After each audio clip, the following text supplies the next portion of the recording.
It's Christmas Eve, which means Santa Claus is already on his way on a sleigh. I'm kidding, Santa is not real, we know that, but sometimes it's easy to forget. I mean, he's all over the place on billboards and advertisements at shopping malls. Everywhere you look, you see his flowing white beard. Now, usually Santa is a welcome guest on Christmas, but in Norway, he has triggered a debate. Can Santa Claus be gay? That is the question. Norway's government certainly thinks so. Their postal service has released an advertisement for Christmas. It's called When Harry Met Santa. I'll give you the broad strokes. You know, kids write to Santa about their gifts. A lot of them do. Well, in this ad, we see a grown man writing to Santa Claus.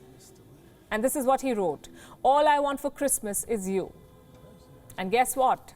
Santa obliged. Here's the broadcast-friendly version of what happened next.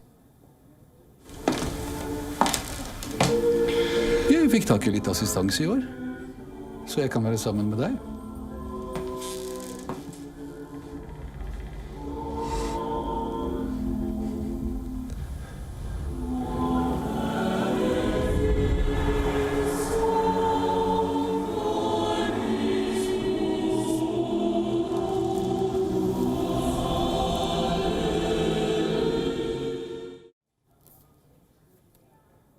What do you make of that? Well, Norway is confused. We're talking about a deeply conservative society here. Until 1972, homosexuality was illegal in Norway. The average age there is 40, so it's an aging conservative population. How did they react to this ad? With mixed emotions. This video was supposed to celebrate 50 years of legalizing same-sex relations.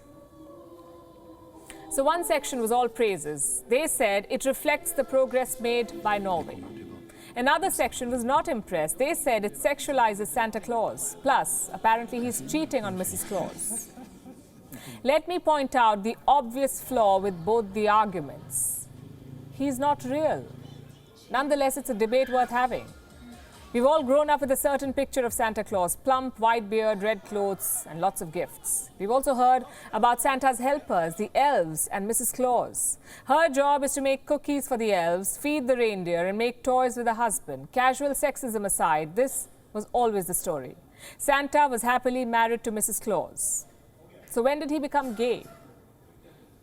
You can see what Norway's government is trying to do here. They're trying to break barriers. They're trying to normalize same-sex relations. So Santa Claus obviously looks like a good candidate.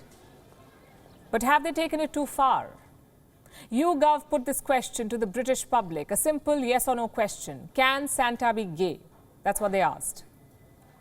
39% of the respondents said yes, it is acceptable. 41% said no, a gay Santa is not acceptable.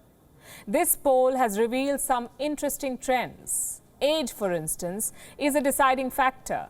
The younger people are okay with a gay Santa. The older population is not. Here's how the numbers stack up.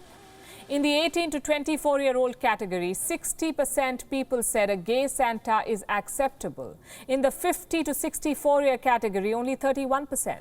Clearly, there is a generational change happening. And by the way, it's not just sexuality. Santa is now a case study for everything. Gender, race, size, ethnicity, everything.